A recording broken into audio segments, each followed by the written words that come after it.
بسم اللہ الرحمن الرحیم۔ السلام علیکم۔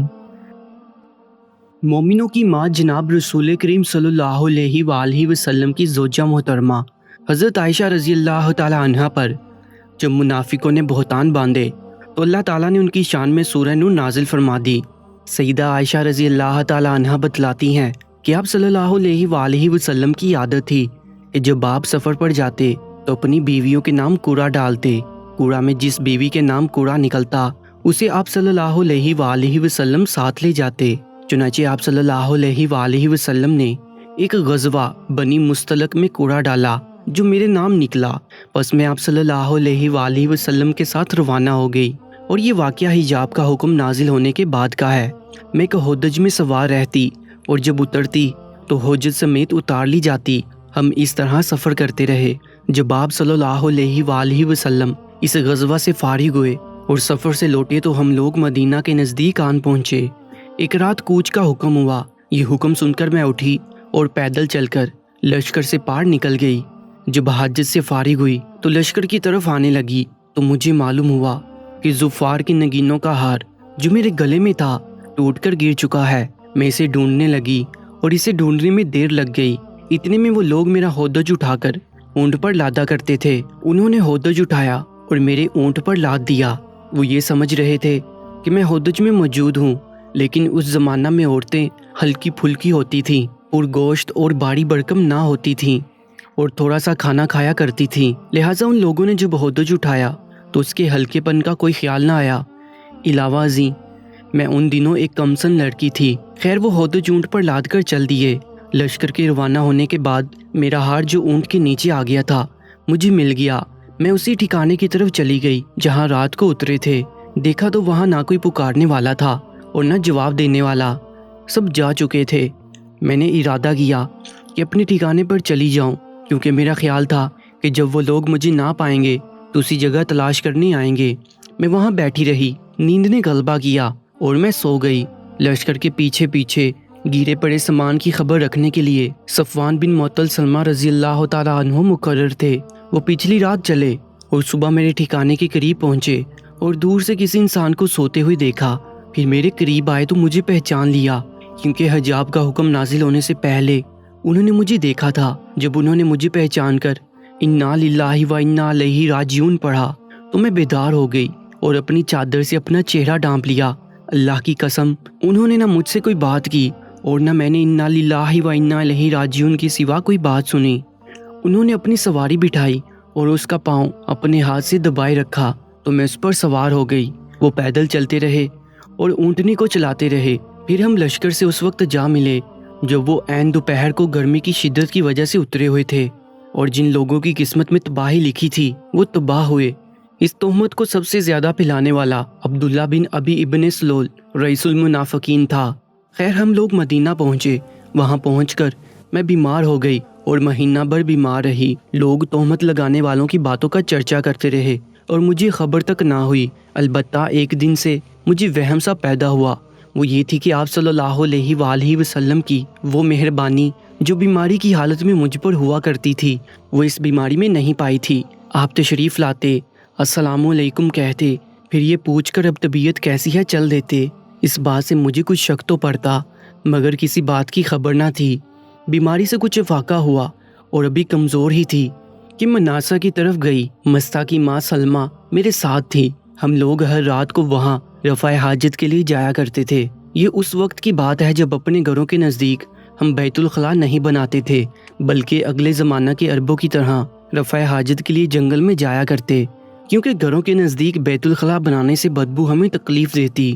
خیر میں اور مستہ کی ماں جو ابو رحم بن عبد مناف کی بیٹی اور اس کی ماں سہر بن عامر کی بیٹی ابو بکر صدیق رضی اللہ تعالیٰ عنہ کی خالہ تھی، اس کا بیٹا مستخ تھا۔ رفع حاجت سے فراغت کے بعد ہم دونوں گھر کو آ رہی تھیں کہ مستخ کی ماں کا پاؤں چادر میں الجھ کر پھسلا تو وہ کہنے لگی مستخ ہلاک ہو۔ میں نے اسے کہا کیا کہتی ہو؟ کیا تم ایسے انسانوں کو کوستی ہو جو بدر میں شریک تھا؟ وہ کہنے لگی اے بولی لڑکی، کیا تم نے وہ کچھ بھی سنا جو وہ کہتا ہے؟ پوچھا کیا کہتا ہے؟ تب اس نے تہمت لگانے والوں کی باتیں مجھ سے بیان کی تو میری بیماری میں مزید اضافہ ہو گیا۔ جب میں گھر پہنچی تو رسول اللہ صلی اللہ علیہ وآلہ وسلم تشریف لائے اور سلام کے بعد پوچھا اب طبیعت کیسی ہے؟ میں نے کہا آپ مجھے اجازت دیجیے، میں اپنے والدین کے ہاں جانا چاہتی ہوں۔ میرا مطلب یہ تھا کہ ان سے اس خبر کی تحقیق کروں۔ رسول اللہ صلی اللہ علیہ وآلہ وسلم نے مجھے اجازت دے دی تو میں اپنے والدین کے ہاں آ گئی۔ میں نے اپنی ماں سے کہا امی یہ لوگ میری نسبت کیا فضول باتیں بنا رہے ہیں۔ اس نے کہا بیٹی اتنا رنج نہ کرو، اللہ کی قسم اکثر ایسا ہوتا ہے کہ جب کسی مرد کے پاس کوئی خوبصورت عورت ہوتی ہے اور وہ اس سے محبت کرتا ہے اور اس کی سوکنیں بھی ہوں تو سوکنیں بہت کچھ کرتی رہتی ہیں۔ میں نے کہا سبحان اللہ، لوگوں نے اس کا چرچا بھی کر دیا۔ چنانچہ میں ساری رات روتی رہی۔ صبح ہوگی مگر نہ میرے آنسو تھمتے تھے اور نہ مجھے نیند آتی تھی۔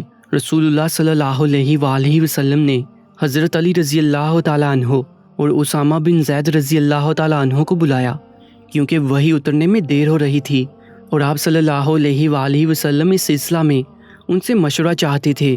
چنانچہ اسامہ بن زید رضی اللہ تعالیٰ عنہ نے آپ صلی اللہ علیہ وآلہ وسلم کو وہی مشورہ دیا جو وہ جانتے تھے کہ عائشہ رضی اللہ تعالیٰ عنہ ایسی ناپاک باتوں سے پاک ہے، اور اسامہ رضی اللہ تعالیٰ عنہ کو آپ صلی اللہ علیہ وآلہ وسلم کی بیویوں سے محبت تھی۔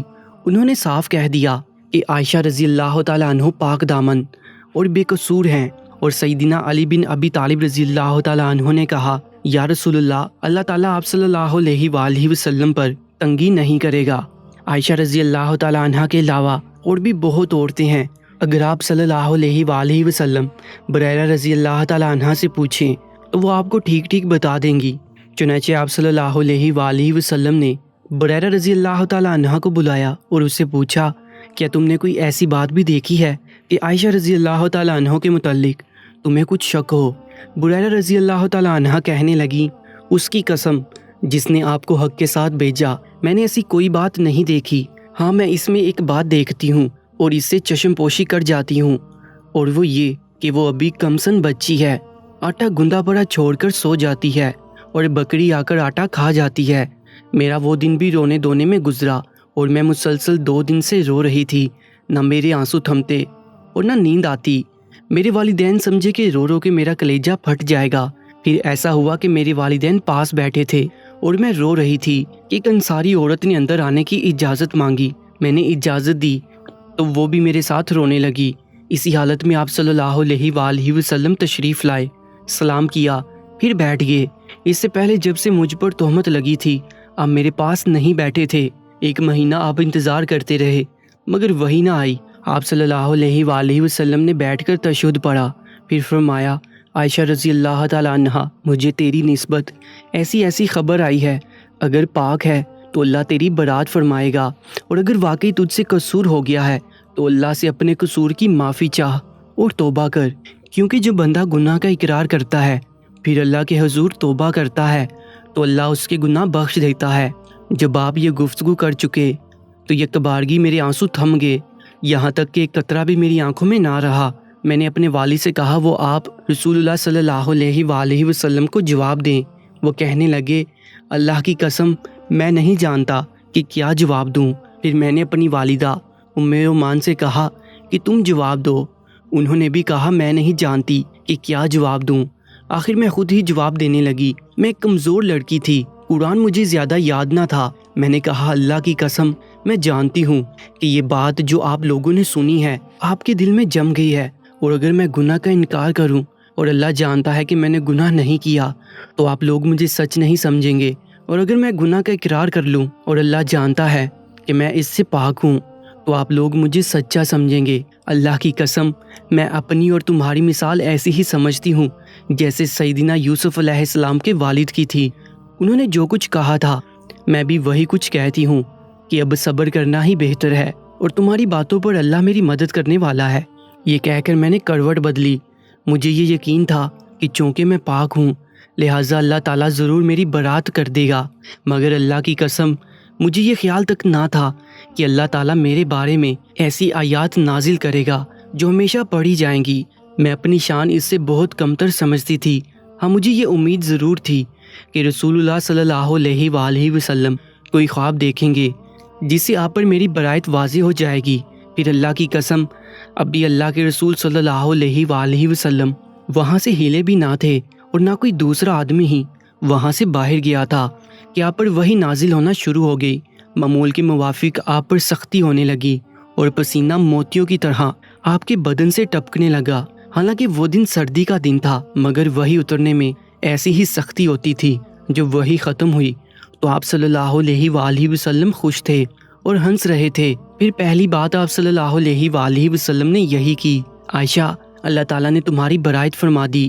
میری والدہ مجھے کہنے لگی اٹھو اور آپ صلی اللہ علیہ وآلہ وسلم کا شکریہ ادا کرو۔ میں نے کہا اللہ کی قسم میں تو صرف اللہ عز و جل کا شکریہ ادا کروں گی۔ اس وقت اللہ تعالیٰ نے یہ آیتیں اتاری۔ ترجمہ: جن لوگوں نے تہمت کی باتیں کی وہ تم سے ہی ایک ٹولہ ہے، اسے تم اپنے لیے برا نہ سمجھو بلکہ یہ تمہارے لیے بہتر ہے۔ جس نے اس میں جتنا حصہ لیا اتنا ہی گناہ کمایا، اور ان میں سے جو اس تہمت کے بڑے حصے کا ذمہ دار بنا اس کے لیے عذاب عظیم ہے۔ جب تم نے یہ قصہ سنا تھا تو مومن مردوں اور عورتوں نے اپنے دل میں اچھی بات کیوں نہ سوچی اور یوں کیوں نہ کہہ دیا یہ تو سری بہتان ہے۔ پھر یہ تہمت لگانے والے اس پر 4 گواہ کیوں نہ لا سکے؟ پھر جب یہ گواہ نہیں لا سکے تو اللہ کے ہاں یہی جھوٹے ہیں۔ اور اگر تم پر دنیا اور آخرت میں اللہ کا فضل اور اس کی رحمت نہ ہوتی تو جن باتوں میں تم پڑ گئے تھے اس کی پاداش میں تمہیں عذاب عظیم آ لیتا۔ جب تم اپنی زبانوں سے اس بہتان کو اچھالتے تھے اور اپنے منہ سے وہ کہہ رہے تھے جس کے متعلق تمہیں علم نہ تھا اور تم اسے معمولی سمجھ رہے تھے، حالانکہ وہ اللہ کے ہاں بہت بڑی تھی۔ اور جب تم نے یہ قصہ سنا تھا تو تم نے یوں کیوں نہ کہہ دیا ہمیں یہ مناسب نہیں کہ ایسی بات کریں، تو پاک ہے، یہ تو بہت بڑا بہتان ہے۔ اللہ ہمیں نصیحت کرتا ہے کہ اگر تم مومن ہو تو آئندہ کبھی ایسی حرکت نہ کرنا۔ اللہ تمہیں واضح ہدایات دیتا ہے اور وہ سب کچھ جاننے والا اور حکمت والا ہے۔ جو لوگ یہ چاہتے ہیں کہ ایمان لانے والوں میں بے حیائی کی اشاعت ہو ان کے لیے دنیا میں بھی المناک عذاب ہے اور آخرت میں بھی، اور اس کے نتائج کو اللہ ہی بہتر جانتا ہے، تم نہیں جانتے۔ اور اگر تم پر اللہ کا فضل اور اس کی رحمت نہ ہوتی تو برے نتائج نکلتے، اور اللہ یقیناً مہربان اور رحم والا ہے۔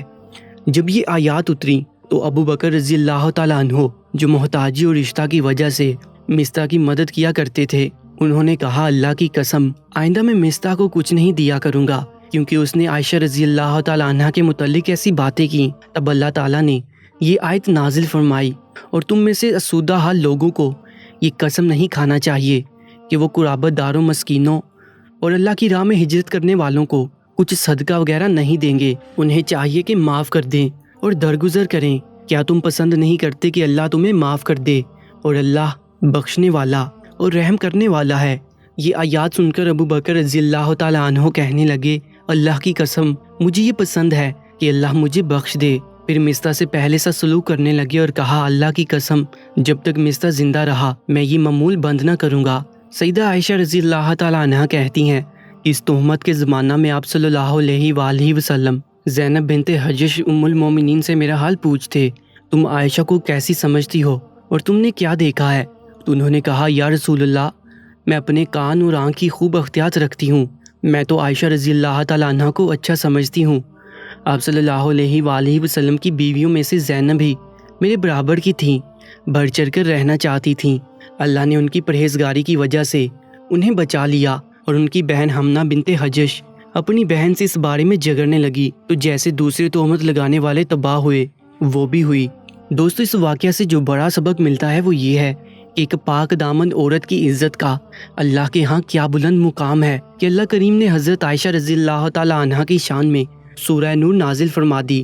جو لوگ بدگمان ہو کر یوں ہی الزام تراشنے شروع کر دیتے ہیں ان کے لیے سورہ نور ایک روشنی ہے کہ اسے اپنے اخلاق کو اندھیرے میں جانے سے بچائیں اور بہتان ترازیوں کی آلودگی سے اپنے آپ کو بچا کر اپنے کردار کو روشن رکھیں۔